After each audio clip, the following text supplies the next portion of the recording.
Hola, hola. Bienvenido y bienvenida a Líderes 4.0 Transformadores del Futuro.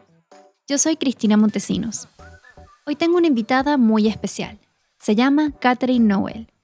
Ella es socia y directora de entrenamientos en Dale Carnegie Training en Panamá y tiene el título de Master Trainer a nivel latinoamericano e internacional.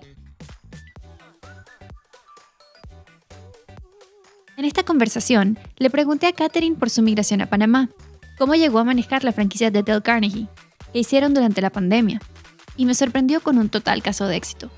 Y también le pregunté sobre su formación como líder, que comenzó desde su primer trabajo. Antes de comenzar, les quiero contar que estamos probando algo nuevo en este episodio. Esta conversación fue muy buena, pero muy larga. Decidimos cortarla en dos partes.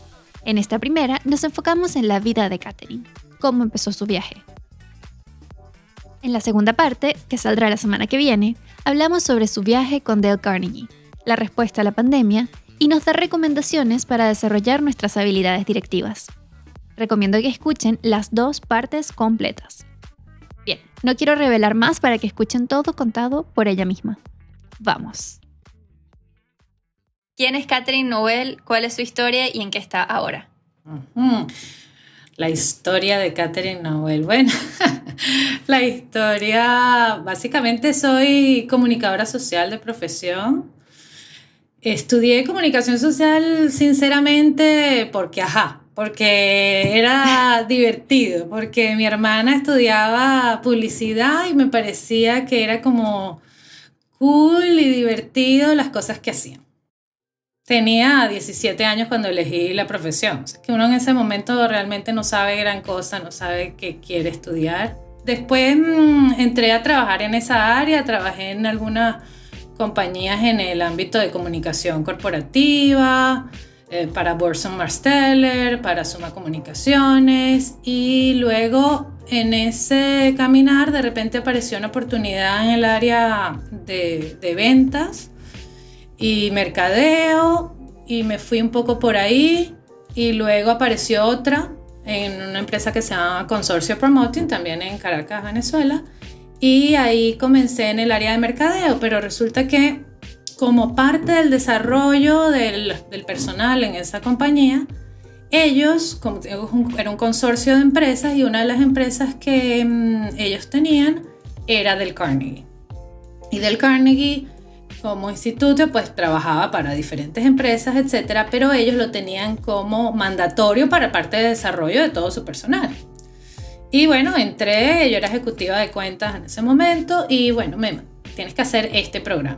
Sinceramente te digo que no es que era una cosa que me llamó muchísimo la atención, era un programa que yo decía, bueno, era en la noche, era de 6 a 10 de la noche, por 12 sesiones. Cero atractivo. Sí, exacto. Era como que, no, porque además yo era comunicadora social, o sea, yo me las sabía todas, pues. Yo creía que eso de relacionamiento y de comunicación y habilidades de comunicación, yo tenía eso, según yo, ¿no? Entonces fui porque tenía que ir. Y hice el curso, la verdad, como yo siempre digo, mira, la verdad, me senté atrás en el último puesto, como que bueno, cuando me tenga que salir, me salgo. Pero bueno, no hubo necesidad, me pareció divertido, interesante. La siguiente vez como que me fui sentando más adelante. Y como a la cuarta sesión, yo dije, oye, de verdad que esto me gusta bastante.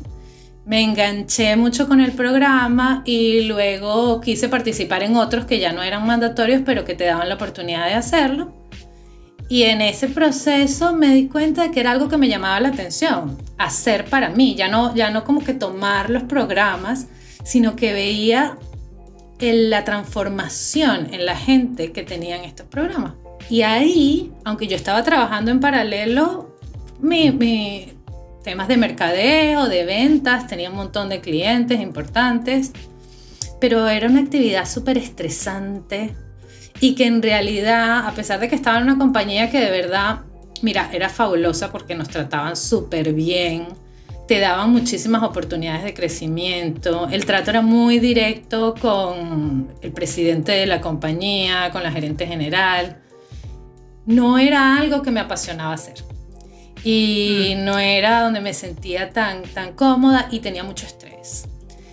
Entonces, esto me abrió, estando yo en mi casa con mi bebé, en tiempo de posparto y todo esto, empecé a pensar, oye, ¿qué tal si me arriesgo y dejo un trabajo bien pagado? Porque en realidad era un trabajo bien remunerado, estable, con oportunidades de crecimiento, y me dedico a esto otro.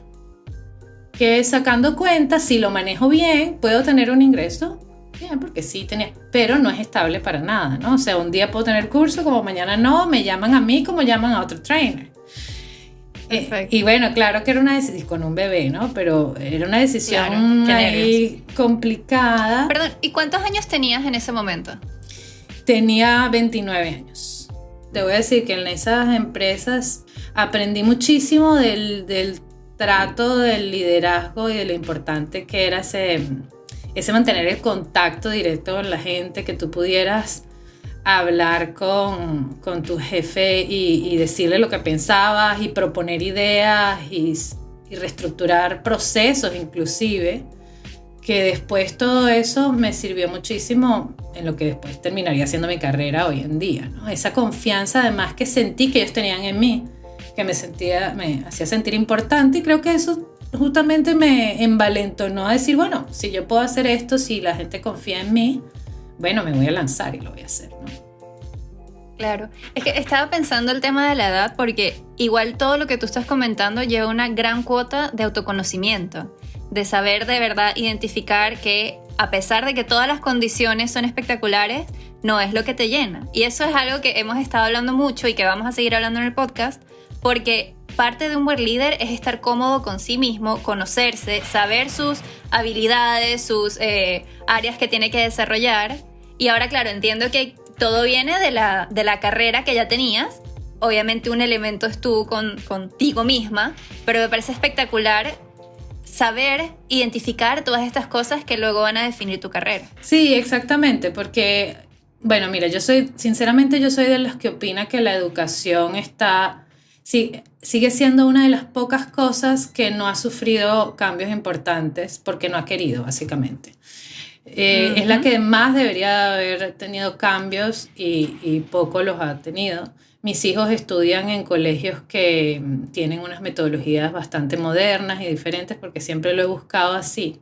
Siento que no puede ser que a estas alturas tú veas una fotografía de un salón de clases y sea exactamente igual a como fueron tus abuelos, mis padres, quien sea, claro, a una escuela. Eso no tiene ningún sentido cuando tú ves un teléfono y lo comparas con lo que es un teléfono hoy en día, ¿no? Hacía bien mi trabajo. De verdad que sí, como te decía, tenía buenas oportunidades, me trataban bien, pero sentía que no me levantaba en las mañanas con ganas de ir a trabajar. O sea, si te soy sincera, claro, iba con ganas por la gente. Y eso también es súper importante y me he dado muchísima cuenta de eso. Tuve la suerte de trabajar no solo ahí, sino también en otras empresas como Optilaser, que era una fábrica de discos compactos y todo eso, trabajaba en el área de mercadeo, pero también el ambiente laboral me enseñó muchísimo. Yo cuando entré a esa compañía, por ejemplo, tardé un mes en empezar a trabajar en mi área como tal, porque me pasaron por todas las áreas, desde fábrica, desde cómo es el policarbonato se mezcla con esto y la masterización de los discos, y me pasaba una semana en un sitio y una semana en otro, y ellos se tomaron ese tiempo en una época que no se hacía tanto eso, ¿no? Termino esto y que finalmente arranco a trabajar en mi área de mercadeo y todo. Muy poco tiempo después me piden, como tenía yo como un mes más o algo así, y me piden que entonces dé mis propuestas de mercadeo, me pare frente a toda la organización, y yo como aterrada. Claro.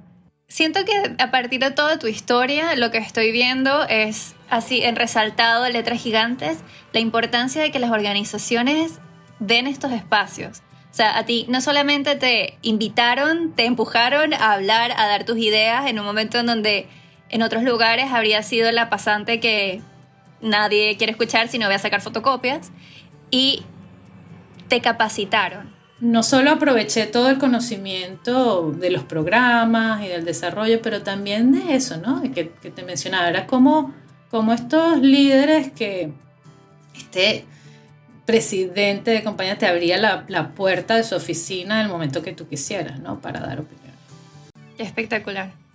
Y bueno, luego entonces de eso, ya Venezuela pues entra en una situación económica mucho más complicada, también política, principalmente esa era la parte que me afectaba, toda la sensación que había en el país, etc. Y mi esposo y yo decidimos irnos del país. Y se abre la oportunidad de Panamá como una opción. Entonces nos venimos, pero ahora sin plan. Es decir, mi esposo tenía un poco el tema de los ingresos que venían de Venezuela, que en ese momento todavía eran aceptables, y yo buscando la oportunidad de trabajar en Del Carnegie como trainer simplemente, ¿no? Y cuando llego acá, con mi bebé chiquita ya de 1 año, porque nos vinimos posteriormente 1 año después, y decido entonces tocar la puerta y me dicen, bueno, buena noticia y mala noticia, ¿cuál quieres primero? Entonces yo le digo, ¿cómo? Entonces me dice, no, bueno, buena noticia, claro que sí, estamos encantados de tenerte como trainer, ya yo confirmé todas tus referencias en Venezuela, etc.